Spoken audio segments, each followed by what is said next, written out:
छत्तीसगढ़ की सियासत नए संसद भवन के इर्द गिर्द घूम रही है। सत्ता पक्ष और विपक्ष के बीच संसद भवन के उद्घाटन को लेकर छिड़ी सियासी जंग आदिवासियों के अपमान तक पहुंच गई है।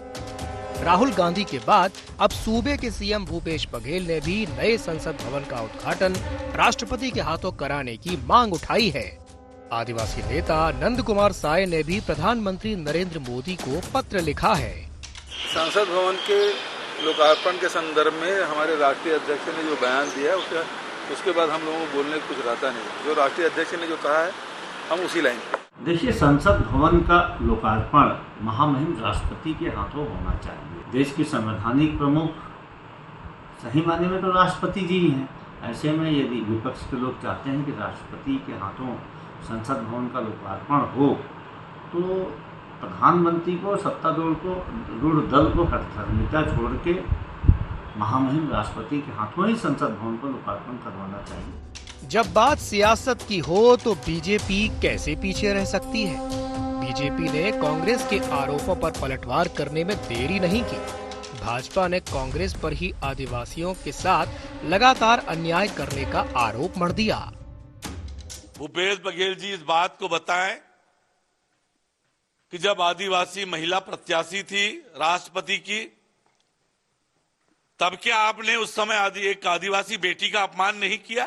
लगातार आदिवासी समाज के साथ आपने अन्याय किया। आप किस मुंह से आदिवासी सम्मान की बात करते हैं? संसद भवन के लोकार्पण का कार्यक्रम ये लोकसभा और राज्यसभा के सभापति ने शायद तय किया है और इस पे आज कल तक उसी संसद भवन का आप विरोध करते थे। आप पहले अपनी स्थिति स्पष्ट कर लें। नए संसद भवन का लोकार्पण 28 मई को होगा। पीएम मोदी नए संसद भवन का लोकार्पण करेंगे। इससे पहले ही उद्घाटन को लेकर सियासी पारा चढ़ा हुआ है। कांग्रेस ने इस मामले को आदिवासियों के अपमान से जोड़ दिया है। अब देखना ये दिलचस्प होगा कि कांग्रेस का ये सियासी पैंतरा उसे आदिवासियों का कितना हितैषी बना पाता है। रायपुर से IND 24 के लिए निधि प्रसाद की रिपोर्ट।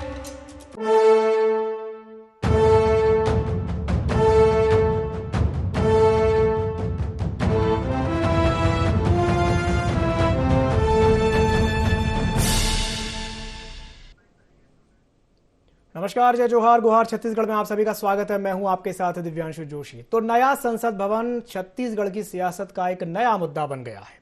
सत्ता पक्ष कांग्रेस संसद भवन का उद्घाटन राष्ट्रपति के हाथों से करवाना चाहती है। कांग्रेस ने इस मामले को आदिवासियों के अपमान से जोड़ दिया है। तो आज इसी विषय को लेकर के हम चर्चा करेंगे, लेकिन चर्चा करने से पहले जान लेते हैं क्या है आज के गुहार पॉइंट्स। नए संसद भवन पर सियासत क्यों? क्या संसद भवन के बहाने कांग्रेस को मिला मुद्दा? कांग्रेस को संसद भवन उद्घाटन में क्यों दिख रहा आदिवासी अपमान? क्या कांग्रेस का यह आदिवासी हितैषी बनने का सियासी पैंतरा? तो इन्हीं पॉइंट्स को लेकर के चर्चा को विस्तार देते हैं और चर्चा को विस्तार देने के लिए हमारे साथ तीन खास मेहमान जुड़ रहे हैं। एक एक करके उनसे आपका तारुफ करवा देते हैं। हमारे साथ चर्चा में जुड़ रहे हैं अमित साहू जी, जो कि बीजेपी प्रवक्ता हैं। साथ ही साथ हमारे साथ जुड़ रहे हैं मणि वैष्णव जी, जो कि कांग्रेस प्रवक्ता हैं। और हमारे साथ जुड़ रहे हैं उचित शर्मा जी, जो कि वरिष्ठ पत्रकार हैं। आप तीनों ही मेहमानों का बहुत बहुत स्वागत है IND 24 में। सबसे पहले मैं शुरुआत करना चाहूंगा अमित साहू जी से। अमित जी, जिस तरीके से कांग्रेस ये कह रही है कि भाई संसद भवन का जो लोकार्पण है वो तो राष्ट्रपति के ही हाथों होना चाहिए, क्या कहेंगे इस पर? नहीं है, कांग्रेस की मूर्खता का पराकाष्ठा दिखता है इसमें। एक तरफ जब वो राष्ट्रपति पद की उम्मीदवार थी, प्रत्याशी थी, तब छत्तीसगढ़ के कांग्रेस के लोगों को इतनी फुर्सत नहीं मिली कि उनसे मुलाकात करे। और आज तक भी इनके केंद्र के कोई भी नेता ने आज तक उनसे मुलाकात नहीं की। और एक तरफ उन आदिवासी महिला का अपमान इन्होंने किया, उस समय न समर्थन दिया, पूरा पुरजोर उसका विरोध करके ये दर्शाया उसको हराने के लिए ये सब एकजुट थे। और आज उनका हितैषी बनने के लिए ये खड़े हैं उस पक्ष में, ताकि सिर्फ और सिर्फ प्रधानमंत्री जी का एक नया सपना था वो उनके हाथों उद्घाटन ना हो सके। जो नया संसद का भवन का उद्घाटन हुआ है उसका श्रेय कहीं ना कहीं देश के प्रधानमंत्री को ना जाए। ये एक चाल है कांग्रेस की और इसमें इनका चरित्र भी सामने आ चुका है। चलिए ठीक है। मणि वैष्णव जी, क्या कहेंगे अमित साहू जी की बात पर? देखिए, उन्होंने जो बातें कही वो काफी हास्यास्पद है और संविधान के विरुद्ध भी है। मैं आपको स्पष्ट बता दूं कि संविधान को परिभाषित करने वाले अनुच्छेद 79 में स्पष्ट उल्लेख है कि संसद भवन का लोकार्पण जो है वो राष्ट्रपति को ही करना चाहिए। राष्ट्रपति इस देश का सर्वोच्च संवैधानिक पद है और जिस प्रकार से नरेंद्र मोदी जी सर्वे सर्वा बनने का प्रयास कर रहे हैं, हर जगह जो है घुसने का प्रयास कर रहे हैं, उससे साफ समझ में आता है कि नरेंद्र मोदी जी को संविधान की कोई चिंता नहीं है। संविधान की चिंता के बजाय उन्हें अपने प्रचार की चिंता है और प्रचार का कोई भी मौका नरेंद्र मोदी छोड़ना नहीं चाहते। और सबसे बड़ी बात जो है, इस देश में जो है इतने सारे महान विभूति हुए, सुभाष चंद्र बोस हुए, चंद्रशेखर आजाद हुए, भगत सिंह हुए, तो इन सब के जन्म दिवस को छोड़कर एक ऐसे व्यक्ति के जन्म दिवस के दिन संसद भवन का लोकार्पण किया जा रहा है जो इस देश का गद्दार था, जिसने इस देश के बंटवारे में अहम भूमिका निभाई। सबसे पहले द्विराष्ट्र का सिद्धांत सबसे पहले जिसने दिया सावरकर, उस व्यक्ति के जन्मदिन के दिन संसद भवन का लोकार्पण किया जा रहा है। तो भारतीय जनता पार्टी को इतने सारे महान विभूतियों में कोई नहीं मिला, सिर्फ एक गद्दार सावरकर। अमित जी मैं आपके पास आऊंगा, मणि वैष्णव जी को अपनी बात पूरी करने दीजिए। जी अमित जी गद्दार हो सकता है। अमित जी मैं आपके पास वापस आऊंगा। अरे पूरे देश के लिए गद्दार है। द्विराष्ट्र का सिद्धांत सबसे पहले उसी ने दिया था। उसने दंगे भड़काए, पूरे देश में दंगे फैलाने का काम किया। जिन्ना और सावरकर, गद्दार सावरकर और जिन्ना ने दंगे फैलाने का प्रयास किया पूरे देश में। और मणि वैष्णव जी, अमित जी, आप दोनों सम्मानीय प्रवक्ताओं से मेरा विनम्र अनुरोध है कि मुद्दे से ना भटकिए। गद्दार था वो गद्दार रहेगा। संसद भवन पे बात करते हैं, वीर सावरकर पे, जिन्ना पे, नेहरू पे जाने की जरूरत नहीं है। अभी वापस से लौट करके मुद्दे पे आते हैं। चलिए मैं आपके पास वापस आऊंगा। हमारे साथ उचित जी भी जुड़े हुए हैं। उचित जी, क्या यह कहा जाए कि कांग्रेस को संसद भवन के बहाने एक नया मुद्दा मिल गया है? क्या कहेंगे? बिल्कुल आप मान सकते हैं इस बात को कि ये नया मुद्दा मिला है। और जो बात राहुल गांधी ने ट्वीट की और जो बातें चर्चा आ रही हो, जो एक संपूर्ण विपक्ष जो बात कर रहा हो, चाहे वो शरद पवार हो, चाहे अरविंद केजरीवाल हो, चाहे अन्य लोग हो, चाहे ममता बनर्जी हो, जो भी इस विपक्ष से जो आवाज आ रही है, उस आवाज के साथ देखता हो कि बात तो तार्किक भी है, जरूरी भी है और राजनीतिक सोच जो सबके साथ है कि अगर हिंदुस्तान में भारत देश का सर्वोच्च अगर कोई पद पे है तो राष्ट्रपति है और राष्ट्रपति को इसका उद्घाटन और शिलान्यास भी इसको करना चाहिए। वास्तविकता में अगर देखा जाए तो आप एक बड़ी विधानसभा उसको आप मान सकते हैं। जब बड़ी विधानसभा में, जब छत्तीसगढ़ की विधानसभा में उस एरिया में जहां मुख्यमंत्री नहीं रहते, वो एक सदस्य रहते हैं, उसके सर्वे सर्वा लोग विधानसभा के स्पीकर होते हैं, उसी प्रकार संसद में सर्वे सर्वा लोकसभा स्पीकर है। अगर शिलान्यास भी किसी के हाथों अगर हो सकता था या होना चाहिए तो लोकसभा के स्पीकर के हाथों होना चाहिए या राष्ट्रपति के हाथों होना चाहिए। वहीं पे आप ये देखिए कि ये इन्होंने ही उसका शिलान्यास किया और ये ही उसका उद्घाटन भी कर रहे हैं। तो आप जो एक बात करते हैं कि हमने राष्ट्रपति बनाया और एक समाज से जोड़ रहे हैं अमित शाह जी की, एक ये समाज की बेइज्जती है। अगर आपने वोट नहीं दिया था, उनके खिलाफ थे, तो कांग्रेस जो है वो आदिवासी का सम्मान नहीं करती और उनके खिलाफ वोट दिया। वहीं पे 60% लोगों ने वोटिंग राइट्स अपने यशवंत सिन्हा के खिलाफ दिए थे जी। तो क्या 60% और नरेंद्र मोदी को इस समाज के जो आते हैं, जो कायस्थ समाज से वो आते हैं, तो क्या कायस्थ समाज को बिहार के खिलाफ मान लिया जाए? क्योंकि 60% जो तर्क अमित शाह जी दे रहे हैं जी, वो तर्क मंजूर नहीं है। वो ऐसा नहीं होता। एक राजनीतिक व्यवस्था है, राजनीतिक व्यवस्थाओं में लोग अपना कैंडिडेट खड़े करते हैं। इस कैंडिडेट को खड़े करने का मतलब ये नहीं है कि उस देखिए आप समाज से, देखिए राजनीति को आप समाज से क्यों जोड़ते हैं? फिर अमित शाह जी आप किसी मोदी को कुछ बोलने पे पूरे मोदी समाज का, गुजराती समाज का हनन हो गया या गुजराती समाज को हमने गाली दे दी क्या? ये बातें नहीं होनी चाहिए, ये बातें ही गलत है। वो राष्ट्रपति है, वो उनका एक अपना ना धर्म, हकीकत तो ये है कि उनका कोई ना धर्म होना चाहिए। देश सबसे बड़ा धर्म है और उस पद पे बैठे की एक गरिमा ठीक है। उनको ये आपकी इस बात पे जी उचित जी, आपकी इस बात पे मैं रिएक्शन ले लेता हूँ। जी अमित जी क्या कहेंगे उचित जी की बात पर? देखिए, जिस प्रकार से कांग्रेस आज उसी मामले को लेकर तूल दे रही है कि आदिवासियों को अपमान भारतीय जनता पार्टी कर रही है, आदिवासियों का अपमान भारतीय जनता पार्टी कर रही है, जी। तो आज अगर आदिवासियों को देश के किसी सर्वोच्च पद पे बैठाया तो भारतीय जनता पार्टी ने, तो ये कैसा अपमान और कहां का अपमान हुआ। कांग्रेस ने किस राष्ट्रपति को के हाथों आज किस चीज का उद्घाटन करवाया जो आज उन आदिवासी हितैषियों ने तो अपने आप को झूठा दिखावा करने यहाँ पर आए थे। तो सवाल तो यहाँ पर यही होता है, कांग्रेस की सोच में ही शंका है और इनकी सोच में ही ये राजनीति करने के लिए ना अवसर ढूंढ रहे हैं जी। ताकि उस संसद भवन का उद्घाटन नरेंद्र मोदी जी के हाथों ना हो पाए। यही एक कारण है, इनको बड़ी पीड़ा है उससे। किस बात की पीड़ा है? आप कह रहे हैं कि बड़ी पीड़ा है, किस चीज की पीड़ा है? हमें पीड़ा इस बात की है कि संविधान को लगातार दरकिनार किया जा रहा है, उसमें जो बातें लिखी हैं उसको दरकिनार किया जा रहा है। हमें नरेंद्र मोदी से कोई दिक्कत नहीं है, वो उद्घाटन करते रहे, फोटो खिंचाते रहे, अपना प्रचार करते रहे, लेकिन जो संविधान में लिखा है उसके अनुसार उद्घाटन जो है वो राष्ट्रपति करना चाहिए या फिर स्पीकर को करना चाहिए। और नरेंद्र मोदी जी जिस प्रकार से हर जगह घुसने का जो प्रयास करते हैं ये गलत है। और सबसे बड़ी बात, नरेंद्र मोदी जो ये आदिवासी महिला को राष्ट्रपति पद पर बिठाने की बात कर रहे हैं, तो ठीक है राष्ट्रपति पद पर बैठी है, लेकिन उसको आप कठपुतली बनाने का जो प्रयास कर रहे हैं, उसे अपने इशारों पर नचाने का जो प्रयास करते हैं राष्ट्रपति पद का, और उसका जो अपमान कर रहे हैं राष्ट्रपति पद का और आदिवासी महिला का, वो बिल्कुल गलत है। ये देश स्वीकार नहीं करेगा। आपने, ठीक है, आप कह रहे हैं कि आदिवासी जो है महिला वो राष्ट्रपति जैसे सर्वोच्च पद पर बैठी आपके शासनकाल में, लेकिन उसे कठपुतली तो मत बनाइए। क्या आपने उसे कठपुतली बनाने के लिए उस पद पर बिठाया है? क्या उसे अपमानित करने के लिए पद पर बिठाया है? अमित जी जवाब दीजिए।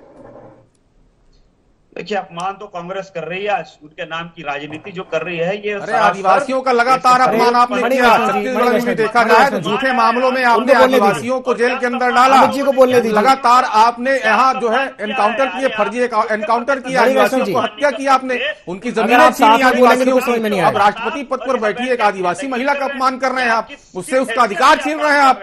इस हैसियत से आप बात कर रहे हैं। आज कई आदिवासी बच्चे, आज छत्तीसगढ़ की बात करें तो पीएससी के नाम पर दर दर भटक रहे हैं, उनकी चिंता नहीं है आपको? अरे बिल्कुल चिंता है, सबको नौकरी मिल रही है, इस बात की चिंता आपको नहीं थी। हमारे यहाँ तो लगातार भर्तियां हो रही है, 20,000 पद निकाले गए हैं, उसमें आदिवासी हो चाहे ST SC हो, कोई भी हो, चाहे पिछड़ा वर्ग हो, सबको बराबर अवसर मिल रहा है। आप तो ये बताइए कि आपने जो जमीनें छीनी थी अपने शासनकाल में, आपने जो फर्जी एनकाउंटर किए थे, आपने जो जेल के भीतर डाला था, उस समय आपको आदिवासियों का जो है चिंता नहीं हुई? अब आपको चिंता हो रही है आदिवासियों की? आज बस्तर जो जल रहा है किसके कारण है? कोई बस्तर नहीं जल रहा है, बस्तर कहीं नहीं जल रहा है। जलाने का प्रयास भारतीय जनता पार्टी जरूर कर रही है, भारतीय जनता पार्टी बस्तर को जलाने का प्रयास कर रही है, लेकिन उसे हम सफल होने नहीं देंगे। ठीक है। बात संसद भवन की जो हो रही है, संसद भवन पर आते हैं। संसद भवन का जो उद्घाटन है वो राष्ट्रपति को ही करना चाहिए, स्पीकर करना चाहिए, और ये साफ साफ उल्लेख है संविधान में। संविधान को जो परिभाषित करने वाली बातें हैं, ठीक है, सरकार को चलना चाहिए। नरेंद्र मोदी जी को हर जगह अपना चेहरा नहीं घुसाना चाहिए। आदिवासी समाज अपमानित हो रहा है। अमित जी एक बात बताइए, समाज आज जो आदिवासी समाज अपमानित होता है तो आपको इतनी बुरी तरह आपको हराता नहीं। आदिवासी हमारे शासनकाल में काफी खुश है। अमित जी, आपको भानु प्रतापपुर में चुनाव में हराया, आपको लगातार जो है आदिवासी समाज चेहरा दिखा रहा है। आपको भानु प्रताप चुनाव में भी आपको चेहरा दिखाया, अमित जी दिखाया आदिवासी समाज ने। अमित जी, संवैधानिक व्यवस्था ये कहती है कि सुनिए, संसद भवन का उद्घाटन, जो बात अभी थोड़ी देर पहले उचित जी भी कह रहे थे कि या तो लोकसभा स्पीकर के हाथों होना चाहिए या राष्ट्रपति के हाथों होना चाहिए। तो और जो बात अभी मणि वैष्णव जी जिस तरीके से बोल रहे थे, मैं उनके शब्दों पे नहीं जाना चाहता, वो उनका आशय कुछ और था। वो जो बोल रहे थे कि पीएम मोदी हर जगह घुसने की कोशिश कर रहे हैं, उनका आशय ये नहीं है। उनका आशय ये है कि भाई हर जगह खुद को मतलब सामने से लेके आना, और इस एक तरीके से जिसको कहा जाता है ना कि फोटो सेशन करना और मार्केटिंग करना, तो ये चीज तो कहीं ना कहीं लगता है ना कि हाँ श्रेय लेने की कोशिश की जा रही है। संविधान तो यही कहता है कि हाँ होना चाहिए, और होना चाहिए लोकसभा स्पीकर के हाथों या फिर राष्ट्रपति के हाथों। तो फिर प्रधानमंत्री के हाथों क्यों? यह भी तो बड़ा सवाल है। अमित जी, देश के प्रधानमंत्री उनके हाथों क्यों नहीं होना चाहिए?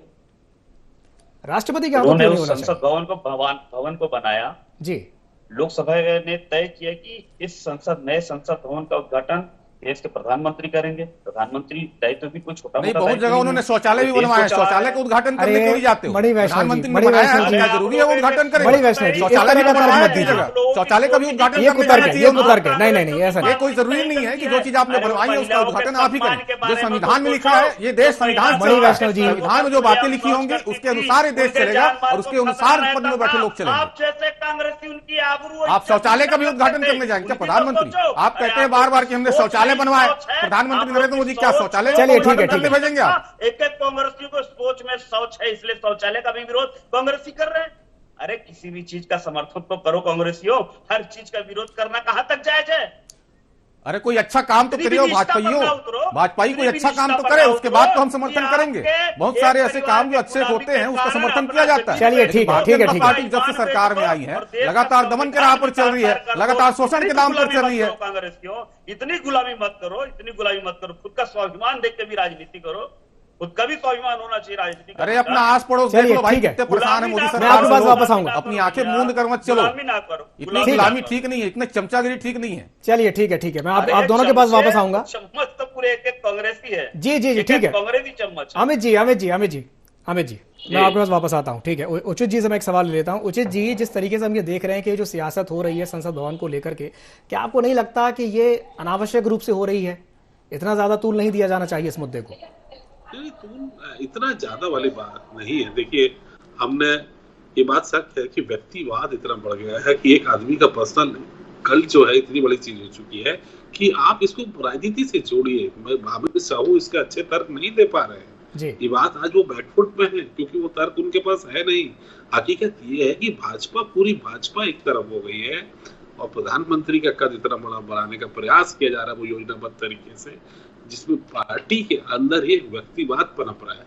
इस बात को मैं अकेला नहीं कह रहा हूँ, ये बात पार्टी के अंदर के लोग भी वही बात कर रहे हैं और इससे राजनीति भले ही आप सत्ता में तो आ जाएंगे लेकिन भारतीय जनता पार्टी को काफी नुकसान होगा। ये बात सत्य है। बातें जो राहुल गांधी कह रहे हैं केवल कांग्रेस ही नहीं कह रहे हैं, आप ममता भी वही कह रही है, अरविंद केजरीवाल भी वही कह रहे हैं, शरद पवार भी वही कह रहे हैं, साउथ से भी वही आवाज आ रही है।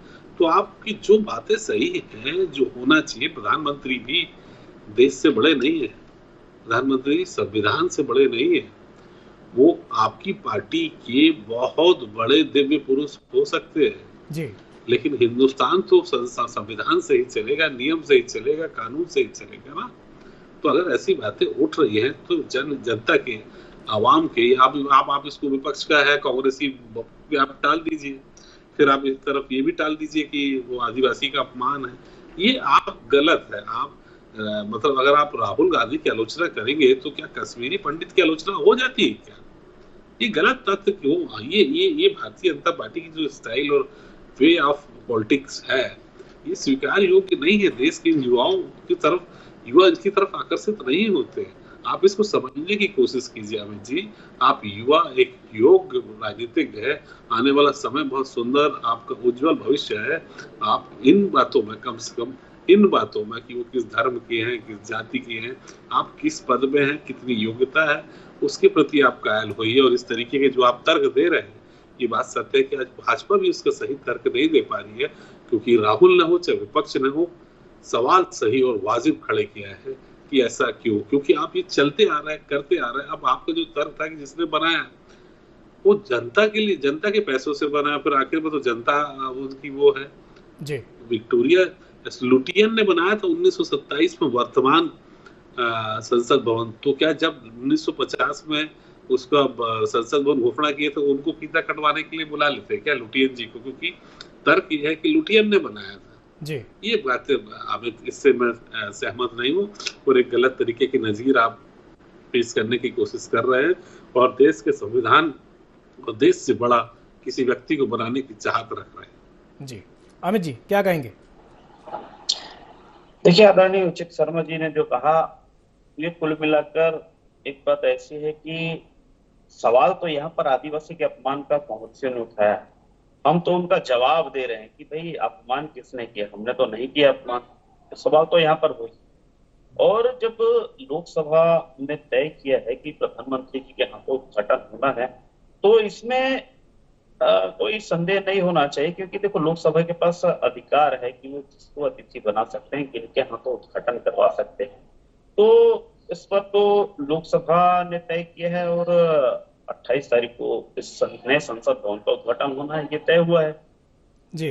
तो हम नहीं कह रहे हैं कि किसी जाति या किसी धर्म की बात, और भाई जिस प्रकार से कांग्रेसी कह रहे हैं कि सावरकर जी के जन्म जयंती के दिन इसका उद्घाटन नहीं होना चाहिए, तो भाई उनको इस बात की पीड़ा है, इसलिए ये रंग रंग के सवाल उठा रहे हैं और तरह तरह के सवाल भारतीय जनता पार्टी के ऊपर दाग रहे हैं। तो ये कहीं ना कहीं अनुचित है। हम तो उसी का जवाब दे रहे हैं। हमने तो ये बखेड़ा खड़े नहीं किया, बखेड़ा तो कांग्रेसियों ने खड़े किया है।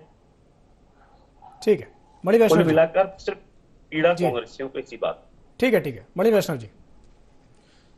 देखिए, सबसे पहली बात तो दो चीजों पर आपत्ति होनी चाहिए और हो रही है कि सबसे पहली बात कि राष्ट्रपति को अधिकार है नए संसद भवन का जो है उद्घाटन करने का, और जहां तक ये बात कह रहे थे भारतीय जनता पार्टी के नेता कि नरेंद्र मोदी जी ने बनाया है तो उद्घाटन भी उन्हें करना चाहिए। अरे तो भाई, तो नरेंद्र मोदी जी ने बनाया है तो अपने पैसों से नहीं बनाया है, ये जनता के पैसों से बना है। और नरेंद्र मोदी जी ने तो शौचालय भी बनवाया है, तो शौचालय का भी उद्घाटन करने चले जाए। दूसरी बात यह है कि एक ऐसे व्यक्ति के जन्मदिन को उद्घाटन के लिए चुना गया है जिसका इस देश के स्वतंत्रता संग्राम में किसी प्रकार का योगदान नहीं रहा है। उसने द्विराष्ट्र राष्ट्र सिद्धांत दिया था, देश को बांटने वाला व्यक्ति था, 60 रुपए पेंशन पाता था अंग्रेजों से। ऐसे व्यक्ति के जन्मदिन के दिन संसद भवन का उद्घाटन करके भाजपा और प्रधानमंत्री नरेंद्र मोदी क्या संदेश देना चाहते हैं? मैं पूछना चाहूंगा कि जो सुभाष चंद्र बोस हैं उनके जन्मदिन को क्यों नहीं चुना गया? जो चंद्रशेखर आजाद हैं उनके जन्मदिन को क्यों नहीं चुना गया? तो इन सब जो महान विभूति हैं, जो महान स्वतंत्रता संग्राम सेनानी है जिसने अपने प्राणों की आहुति दी, उन सब के जन्मदिन को छोड़कर एक ऐसा ही व्यक्ति मिला आपको जिसने जो है द्विराष्ट्र सिद्धांत दिया, जिसने देश को बांटने में अपना योगदान दिया और जो देश के लिए किसी प्रकार का योगदान नहीं दिया। तो ऐसे व्यक्ति के जन्मदिन के दिन संसद भवन का उद्घाटन इस देश को पूरे देश को अपमानित कर रहा है। तो ये दोनों बातों में जो है आपत्ति दर्ज होनी चाहिए। आपकी इस बात पर जी ठीक है, आपकी इस बात पर मैं रिएक्शन ले लेता हूं। अमित जी, आखिर वही दिन क्यों? उनका सवाल यह है कि वही दिन क्यों चुना, बताइए। देखिए, सावरकर जी हमारे आदर्श हैं। सावरकर जी ने देश को, अरे भाई, आपके आदर्श इस देश के तो नहीं है ना, अपने आदर्श को आप थोपने का प्रयास क्यों कर रहे हैं पूरे देश के ऊपर? हमारे आदर्श सुभाष चंद्र बोस है, हमारे आदर्श जो है चंद्रशेखर आजाद है, हमारे मंगल पांडे हैं, बहुत सारे आदर्श है इस देश में। क्यों आप अपने आदर्श को क्यों थोपने का प्रयास कर रहे हैं? सावरकर का क्या योगदान रहा है इस देश को बांटने में? सबसे बड़ा योगदान सावरकर का रहा है, जिन्ना के साथ मिलकर इस देश को बांटा है उस व्यक्ति ने। तो उसके जन्मदिन के दिन आप क्या साबित करना चाहते हैं संसद भवन का उद्घाटन करके? वो तो कट्टर हिंदू वीर सावरकर जी का विरोध। अरे 60 रुपए पेंशन पाने वाले व्यक्ति के जन्मदिन नहीं मिला था क्या आपको? 60 रुपए पेंशन पाने वाला व्यक्ति मिला था? चलिए ठीक है, सावरकर जी का विरोध करेंगे। सबसे बड़ी पीड़ा तो एक कांग्रेस। चलिए ठीक है, समय की कमी है, विरोध तो यही है। ये तो सिर्फ आदिवासी अपमान का, ये चलिए ठीक है, सीधा एक कांग्रेस ठीक है अमित जी, ठीक है क्यों ये उद्घाटन करें? जल्दी से मैं एक रिएक्शन उचित जी का ले लूं इसी बात को लेकर के कि आखिर वही दिन क्यों चुना। उचित जी जल्दी से अपनी बात पूरी कीजिए, इसके बाद चर्चा को समाप्त करेंगे। इसमें तो कोई समझ से परे है कि कौन सा दिन चुना उन्होंने। ये सावरकर वाला इत्तेफाक है, महज इत्तेफाक है या एक सोची समझी प्लानिंग? लेकिन मैं महात्मा गांधी के परपोते जो है उनका जो ट्वीट है और वही आज की एक फोटो जो महात्मा गांधी के मूर्ति पे प्रधानमंत्री चरण वंदना कर रहे हैं, दोनों के ट्वीट को एक साथ देखता हूँ। उन्होंने ट्वीट में क्या कहा और वही महात्मा गांधी की चरण वंदना में हाथ जोड़े खड़े प्रधानमंत्री नरेंद्र मोदी जी। दोनों ट्वीट को आप सभी साथी जो है जोड़ने का प्रयास अब आप कीजिएगा। मेरे बोलने का तात्पर्य वही है। ठीक, चलिए ठीक है। बहुत बहुत धन्यवाद आप तीनों मेहमानों को हमारे साथ जुड़ने के लिए और चर्चा में शामिल होने के लिए। तो जिस तरीके से हम ये देख रहे हैं कि संसद भवन को लेकर के सियासत देखने को मिल रही है, अब ये देखने वाली बात होगी कि सियासत से वास्तव में किस दल को कितना फायदा हो पाएगा। गुहार छत्तीसगढ़ में फिलहाल के लिए इतना ही। मुझे दीजिए इजाजत और आप बने रहिए ID24 के साथ। नमस्कार।